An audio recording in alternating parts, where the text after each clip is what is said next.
சாய்ராம், ஜெய் சாய்ராம்.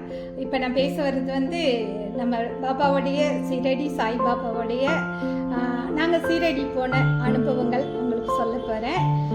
பார்த்தீங்கன்னா காசு இருந்தால் தான் போக முடியுமா, அப்புறம் டிக்கெட்லாம் போட்டு ரெஜிஸ்ட்ரேஷன் பண்ணிட்டு போக முடியுமா, அப்புறம் நம்மக்கிட்ட பணம் இருந்தால் அப்போ உடனே போயிட முடியுமா, அப்படிலாம் ஒன்றுமே கிடையாது. உண்மையிலே இது ரொம்ப நாளைக்கு முன்னே பேச வேண்டிய வீடியோ, இப்போ தான் பேசுகிறேன் நானும்மா. அந்த பேனை போட்டு விட்றேன், அந்த பேனை போட்டுறேன். அந்த வீடியோ தான் உங்களுக்கு நான் பேச வரேன். ஆமாம் சாய்ரா, என்னுடைய வாழ்க்கையில் பாபா நடத்திய அற்புதங்கள் தான் நான் உங்களுக்கு பேச வரேன். முழுக்க இது பாபாவுடைய மிராக்கல் தான் சொல்லலாம். நம்மக்கிட்ட எதுவுமே இல்லைனாலும் நான் இருக்கேன் அப்படின்னு ஒருத்தர் இருக்காருன்னா நம்மளுடைய அப்பா தான், வேறு யாரும் கிடையாது. எல்லாமே சாமி. சில பேர் கூட என்கிட்ட கேட்டாங்க, அவர் என்ன சாமியா? சாமி தாங்க சாமி. அது சாமி இல்லைங்க, மனசா இல்லை அப்படின்னு சொன்னாங்க. அவங்களுக்கு பதில் நான் சொன்னேன், ஆமாங்க, சாமின்றவர் சாமி தான். நம்ம முருகர், பெருமாள், நம்ம எல்லாமே சாமி.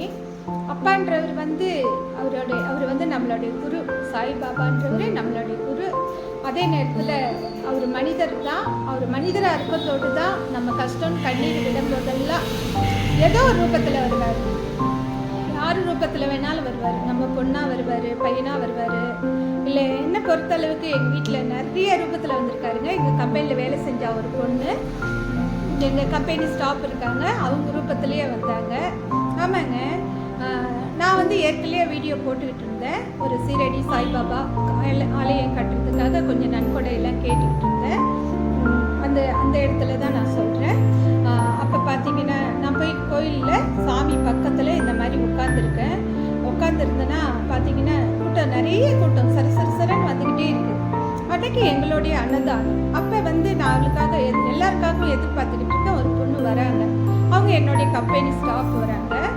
அப்போ நான் எதிர்பார்க்குறேன், பார்த்தா அவள் பேர் சந்தியா. அந்த பொண்ணு வந்துக்கிட்டே இருக்கிறா. வந்ததும் நான் சரின்ட்டு கூட்டத்தில் வந்துட்டு பிறகு பார்த்தீங்கன்னா மேலே ஏறிட்டா. ஆனால் அதுக்கப்புறமா நான் வரதை பார்த்தேன், செம்ம ரஷ்ஷு.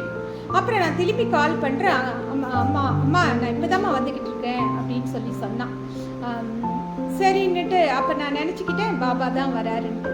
அப்புறம் பார்த்தீங்கன்னா அதே ரூபத்தில் நான் அர்ஜென்ட்டாக இங்கே கம்பெனியில் 10 பேர் வேலை செஞ்சுக்கிட்டு இருக்காங்க. நான் உளுந்து வறுத்துக்கிட்டு இட்லி பொடிக்கு ரெடி பண்ணிக்கிட்டு இருக்கிறேன். சைராம், இது நீங்களாம் கேட்பீங்க, நம்ம சாய் டிபேட்டிங்களுக்கு தான் தெரியும் இதெல்லாம் உண்மையாக பொய்யான்னு. உண்மையை தான் சொல்கிறேன், பொய் சொல்லணுன்றது எதுவுமே கிடையாது. அது என்னன்னு தெரில. இன்றைக்கி நம்ம சீரடி சாய்பாபாவை பற்றி பேசணும் அப்படின்னு எனக்கு காலையிலே தோணுச்சு. இன்றைக்கி எதுவுமே வீடியோ போடுறதுக்கு விஷயமே இல்லை. ரொம்ப நாளாகவே என்னுடைய தங்கை சீரடி போன அனுபவங்கள் போடுங்கக்கான்னு சொல்லிக்கிட்டு இருக்காங்க. ஆமாங்க, இதில் நிறைய விஷயங்கள் நான் பேச வந்திருக்கேன். இந்த வீடியோ ஃபஸ்ட்லேருந்து பார்த்தாலுமே லாஸ்ட் வரைக்கும் பாருங்கள். பாபா நமக்கு எவ்வளோ கொடுத்துருக்காரு, அவர் நமக்கு என்னெல்லாம் செஞ்சுருக்காரு, அதை பற்றி நான் உங்களுக்கு பேசுகிறேன், பாருங்கள் சைரா. அதுக்கப்புறம் உளுந்து வறுத்துக்கிட்டே இருக்கேன். பரபரப்பாக வேலை போய்கிட்டு இருக்குது. இதே இடம் தான் இந்த கம்பெனியில் 10 பேர் வேலை செய்கிறாங்க.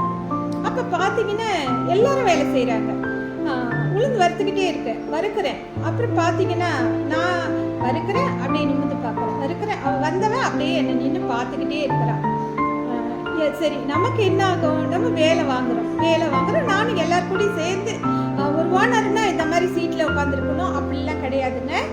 நான் இறங்கி எல்லா வேலையும் நான் தான் செய்வேன். எப்படி அவங்கக்கிட்டே வேலையும் வாங்குவேன், எல்லா வேலையும் நானும் செய்வேன். அதுதான். அப்போ பார்த்தீங்கன்னா மெயின் வேலையெல்லாம் நான் தான் செய்வேன். அப்போ நான் உளுந்து வறுத்துக்கிட்டு இருக்கேன். உளுந்து ஏன் வறுக்கணும்னா, உளுந்து பக்குவமாக வறுக்கணும். எப்படின்னா அது என்ன சொல்கிறதுன்னா, நல்ல மொறுமொறுன்னு இருக்கணும். ஃபாஸ்ட்டாக வைக்கக்கூடாது. அனல் சீராக வச்சு அந்த மொறுமொறுப்பு வறுத்தா தான் அந்த டேஸ்ட்டு வரும். சில விஷயங்கள்லாம் நான் தான் பண்ணுவேன், எல்லாருக்கிட்டையும் அந்த வேலை கொடுக்க மாட்டேன். அதனால் நான் தான் செய்யும்போது வறுத்துக்கிட்டே இருக்கேன். ரொம்ப நேரம் கழிச்சு திரும்பி பார்த்தேன், கோவம் வந்துடுச்சு எனக்கு. இன்னும் இவ்வளோ நேரம் நிற்கிறா, இவ்வளோ வேலை போய்கிட்டு இருக்கு, எல்லாம் வேலை செய்கிறாங்க, இவன் மட்டும் இங்கே நின்று பார்த்துக்கிட்டு இருக்கிறா அப்படின்னு எனக்கு அவன் மேலே கோவம் வந்துடுச்சு. நான் எல்லாரையும் செல்லமாக கூப்பிடுவேன். எப்படி கூப்பிடுவேன் தெரியுங்களா? நான் கொஞ்ச நாளைக்கு முன்னே சின்ன பிள்ளையில் திண்டுக்கல்ல எங்களுக்கு ஒரு அத்தை இருக்காங்க.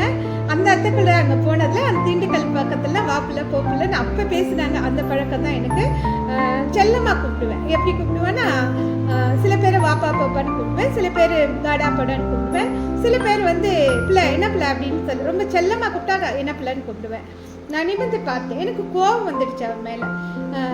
பார்த்தேன், என்ன பிள்ளை உனக்கு வேலை நேரத்தில் இங்கே நிற்கிறேன்னு கேட்கலான்ட்டு தலையை நிமிர்ந்து பார்க்குறேன். பார்த்தீங்கன்னா கொஞ்ச நேரம் இல்லைங்க, ரொம்ப நேரம் அவன் நிற்கிறான். ரொம்ப நேரம் நிற்கிறேன், நான் அவளை ஒன்றுமே சொல்லவே இல்லை.